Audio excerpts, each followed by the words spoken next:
los bacilos gram negativos.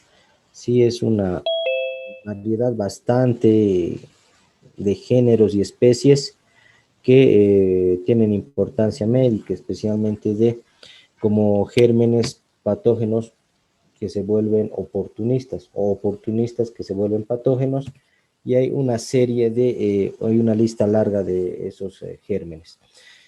Eh, los bacilos gram negativos, entre las enterobacterias, son bacilos gram negativos y la mayoría son facultativos, ¿sí? No exigentes. Algunos grupos hay y se los conoce como fermentadores de hidrógeno y de carbono.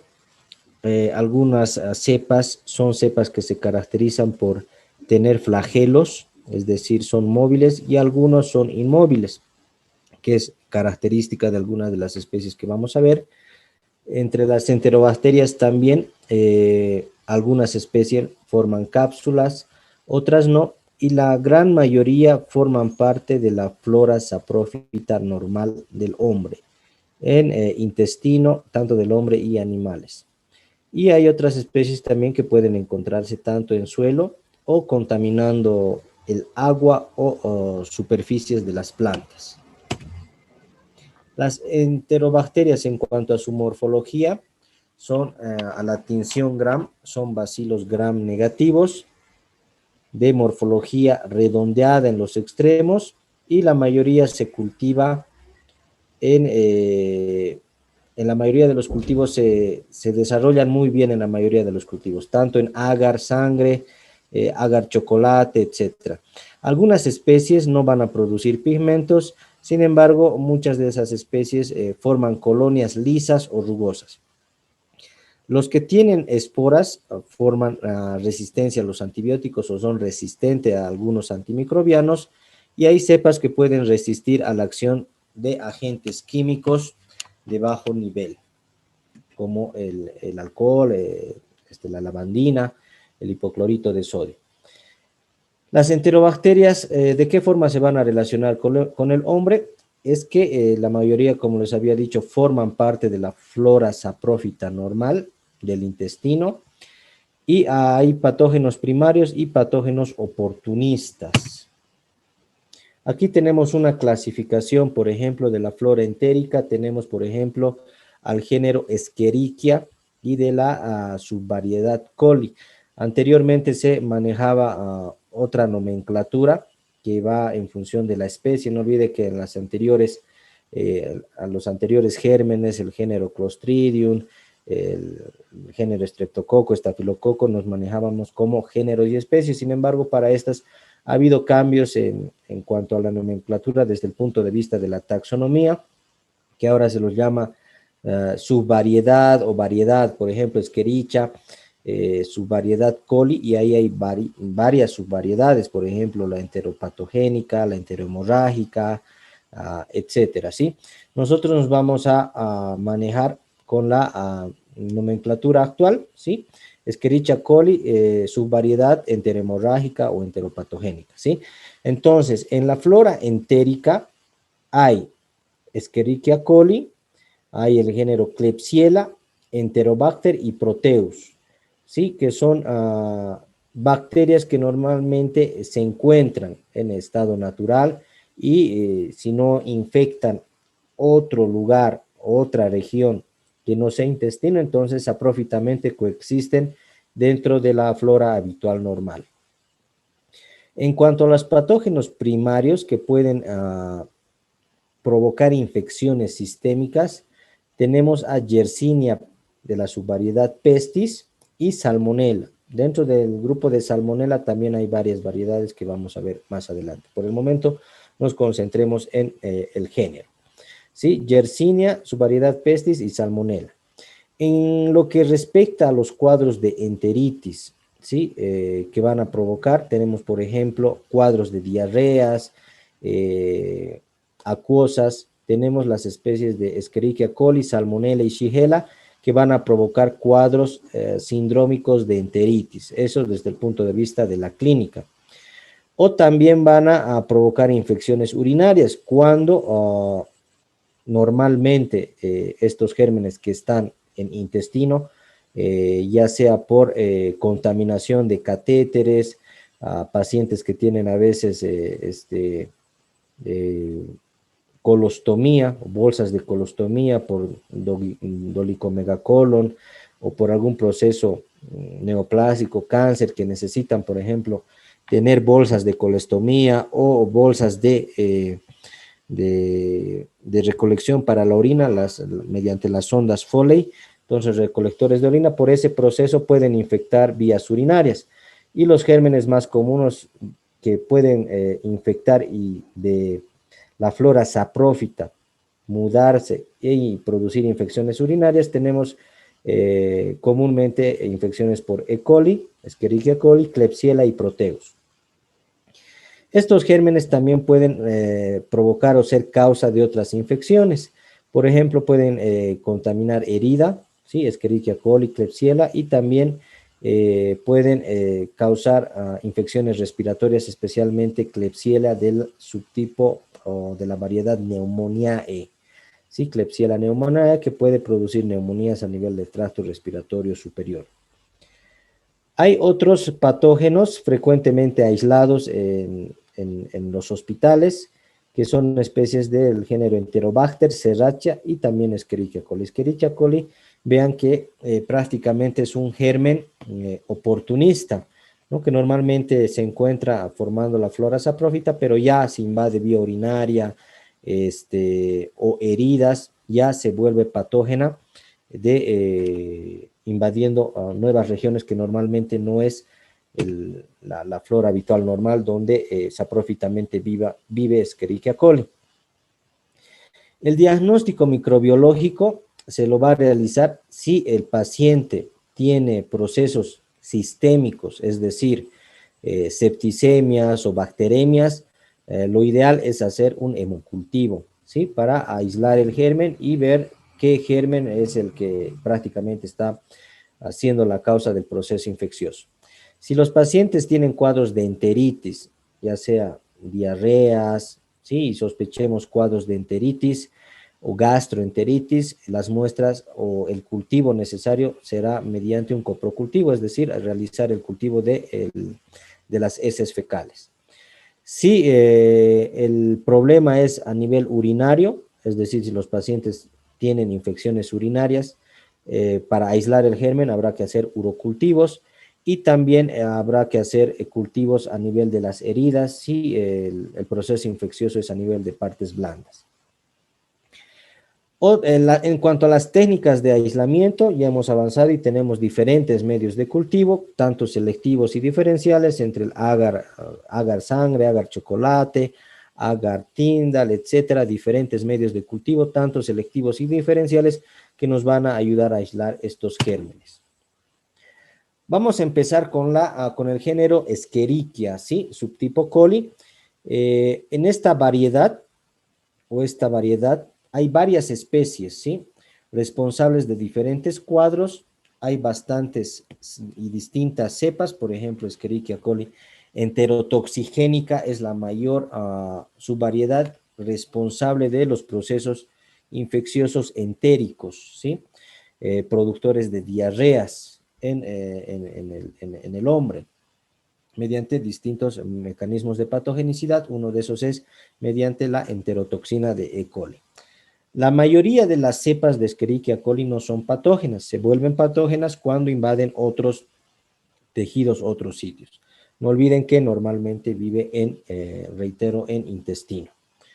Los síndromes clínicos que van a producir son cuadros intestinales con diarrea, por ejemplo, la diarrea del viajero, generalmente que se da en personas que llegan, especialmente han debido escuchar gringuitos, comen a veces y les da diarrea, ¿no? La diarrea del viajero, que muy probablemente es la causa de Escherichia coli enterotoxigénica.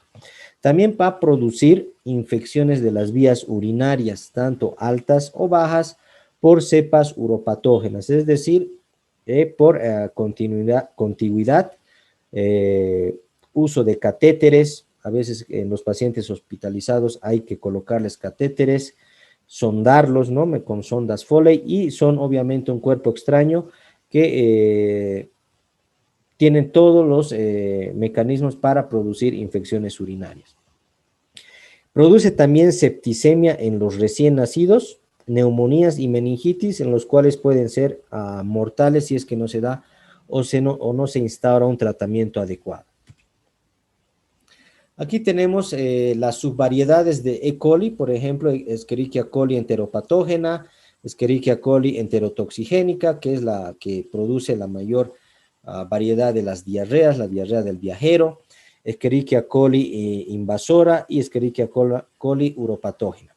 Poseen diferentes mecanismos de patogenicidad mediante colonización y la fabricación de enterotoxinas y citotoxinas. A nivel local, estas enterotoxinas van a producir diarrea y algunas cepas pueden tener efectos sistémicos, especialmente en el neonato, causando las septicemias y bacteremias. El diagnóstico de infección por Escherichia coli se va a realizar obteniendo una muestra del proceso infeccioso en dependencia de la sintomatología del paciente. Por ejemplo, si hay un proceso infeccioso a nivel circulatorio con leucocitos más allá de 10.000, 15.000 y no se sabe el foco aparente, entonces habrá que hacer un hemocultivo. Si el paciente tiene diarreas acuosas, es decir, producto de un cuadro de enteritis o gastroenteritis, habrá que hacer un coprocultivo. Y si el paciente tiene sintomatología de infección urinaria, pues habrá que hacer un urocultivo para llegar a la tipificación del germen específico, ¿no? En cuanto al tratamiento, en cuanto a la diarrea del viajero y los procesos entéricos de causa por Escherichia coli, la hidratación es importante y obviamente el uso de antibióticos en el recién nacido mediante un cultivo y un antibiograma para la elección del fármaco de elección son las pruebas laboratoriales de elección para realizar el tratamiento. En cuanto a la cuantificación, prevención y control, obviamente se tiene que rehacer o realizar un diagnóstico de las aguas potables. El agua de pila no es potable, a pesar de que lo cloran. Se ha visto de que, por lo menos en Sucre, se ha encontrado, ¿no?, especies de Escherichia coli y otras especies enteropatógenas como Shigella o Salmonella que causan diarreas en las personas. Es por eso que hay que hervir las aguas y también potabilizar el agua como prevención. Aquí tenemos, por ejemplo, la característica rugosa y irregular de las colonias de Escherichia coli con el medio de cultivo agar-sangre. Vamos a pasar a otro género, que es el género Salmonella. Previamente a eso, ¿no hay preguntas sobre Escherichia coli? Infección por Escherichia coli.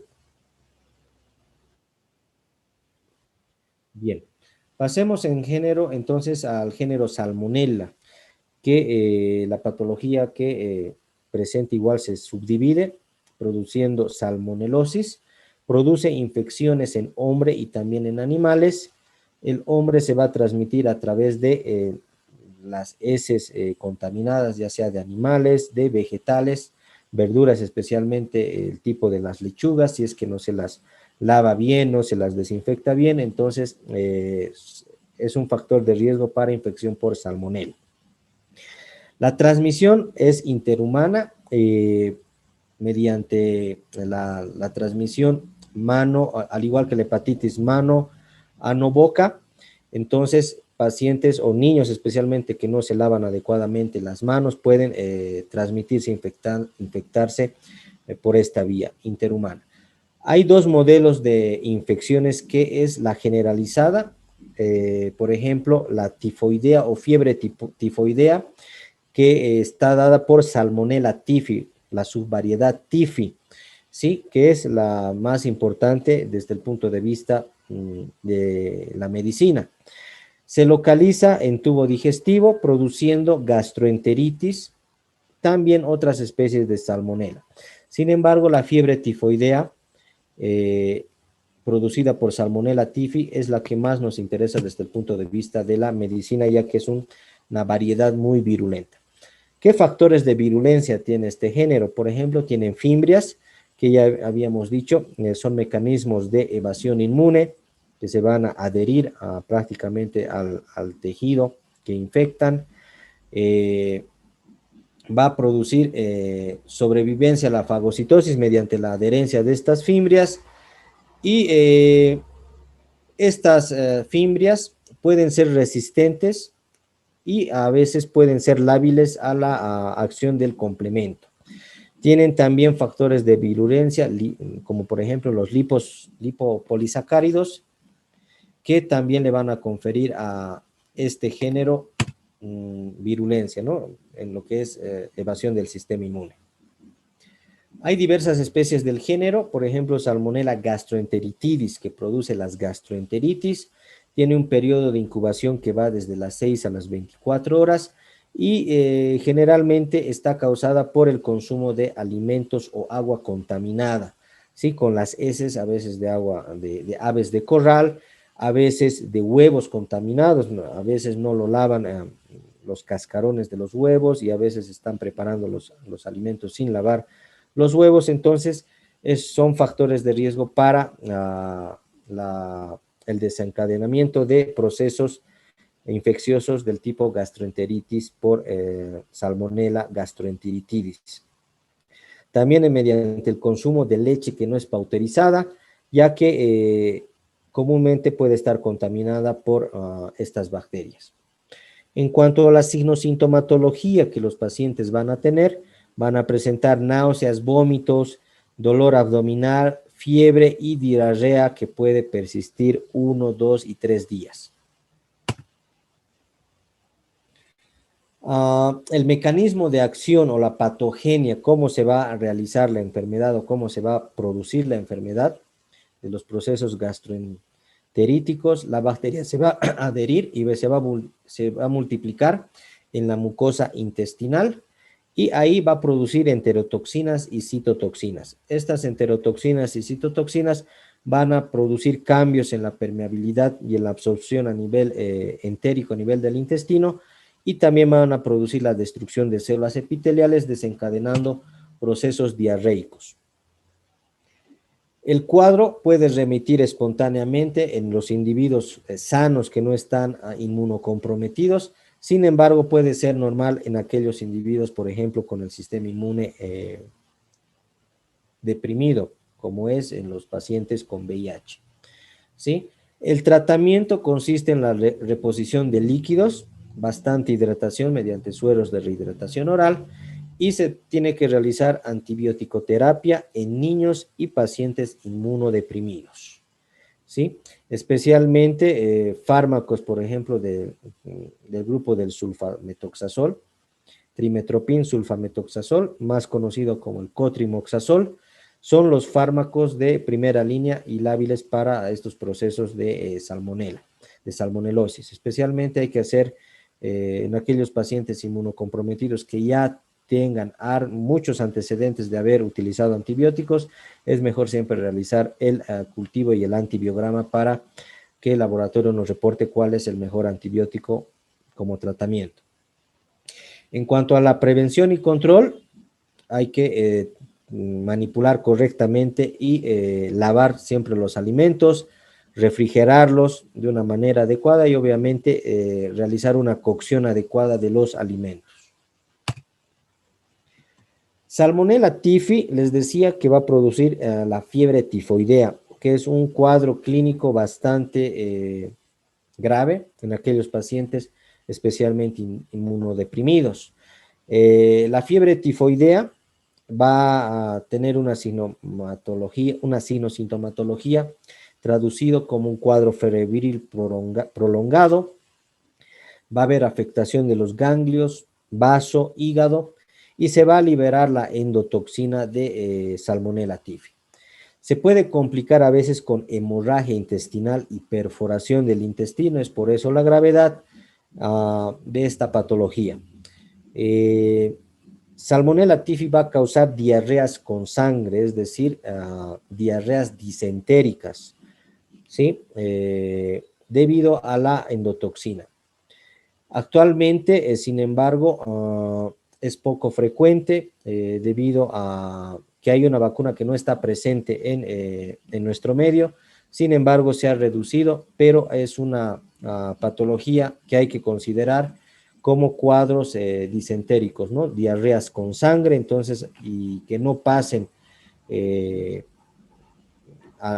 antibióticos o antipiréticos del tipo paracetamol. Entonces hay que instaurar el tratamiento antibiótico correspondiente para que no se complique con perforaciones intestinales. ¿Cómo se va a producir la enfermedad, la patogenia? Una vez que el paciente, el hombre, adquiere o ingiere los alimentos contaminados o agua contaminada con salmonela de la subvariedad TIFI, se va a producir un periodo de incubación que va de 10 a 14 días. Ahí se va a producir la multiplicación en la submucosa del intestino y se va a producir la diseminación a ganglios linfáticos, vaso e hígado. Es importante que, por ejemplo, en vesícula biliar, las salmonelas pueden acantonarse y vivir indefinidamente, razón por la cual pacientes que tienen patología hepática especialmente o que ya hayan cursado con tifoidea en la antigüedad y se ha hecho un mal tratamiento antibiótico de estos pacientes, de tiempo en tiempo, cuando el sistema inmunológico baja, pueden recontaminarse con Salmonella typhi, ya que hay algunos gérmenes que se van a acantonar en vesícula biliar. Los síntomas que nos van a dar son náuseas, vómitos, dolor abdominal y en aquellos casos graves llegar a la perforación del intestino y diarreas con hemorragia y diarreas sanguinolentas. La prevención y control, obviamente, no consumir agua contaminada de dudosa procedencia, el agua de pila, siempre hervir el agua, producir o en realidad realizar la higiene correcta de los alimentos y hay que realizar el control de aquellos pacientes enfermos que hayan sido diagnosticados con fiebre tifoidea y que sean portadores. Les decía que hay una vacuna de bacteria atenuada que no se lo utiliza en nuestro medio. Para el diagnóstico de fiebre tifoidea hay una reacción específica, que es la reacción de Vidal, que la vamos a ver los pormenores en la parte práctica, ¿sí? Pero el diagnóstico laboratorial de fiebre tifoidea se realiza mediante la reacción de Vidal. Hasta aquí. ¿Dudas? ¿Consultas? ¿Se entendió claro? Sí, doctor. Bien. Vamos a quedar aquí. Mañana empieza un curso, ¿verdad? No sé si se han matriculado todos al curso de las cátedras conjuntas que se va a dar mediante campus. Les mandé el enlace. Al final del curso va a estar disponible un cuestionario que lo pueden llenar y a aquellos que aprueben el cuestionario se les va a dotar el certificado correspondiente sobre este curso de virus respiratorios. Entonces, después del curso, pueden los interesados llenar el cuestionario y se les va a dotar del certificado correspondiente. Por el receso de Navidad, vamos a quedar aquí y estaríamos retornando prácticamente al epílogo de la gestión el 3 de enero. Vamos a continuar con las patologías que nos faltan, que es Shigella, Helicobacter pylori, que es otro germen importante por las gastritis o gastropatías, y este otro germen, Pseudomonas aeruginosa, que también causa bastantes dolores de cabeza en infecciones nosocomiales. Entonces nos faltan 3 o 4 patologías para terminar el programa de bacteriología y lo vamos a realizar la última semana una vez que retornamos de receso navideño. Si tienen alguna consulta o duda, los trabajos del metaanálisis Lo envían por plataforma Campus hasta el 25, sin embargo, tenemos como fecha límite, porque también va a valer por su nota de práctica hasta el 9 de enero, que es el último día que pasamos tanto prácticas como teóricas, ¿sí? Entonces va a ser fecha límite hasta el 9 de enero y trabajenla y cualquier duda me preguntan en lo que respecta a la revisión de los artículos, ¿no? No sé si tienen dudas, consultas.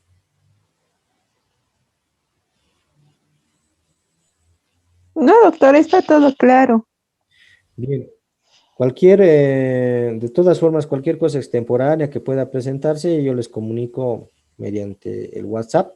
De todas formas, entonces vamos a quedar aquí y nos veríamos después del receso navideño. ¿Está bien? Hasta luego. Está bien, doctor. Hasta luego. Hasta luego, doctor. Gracias.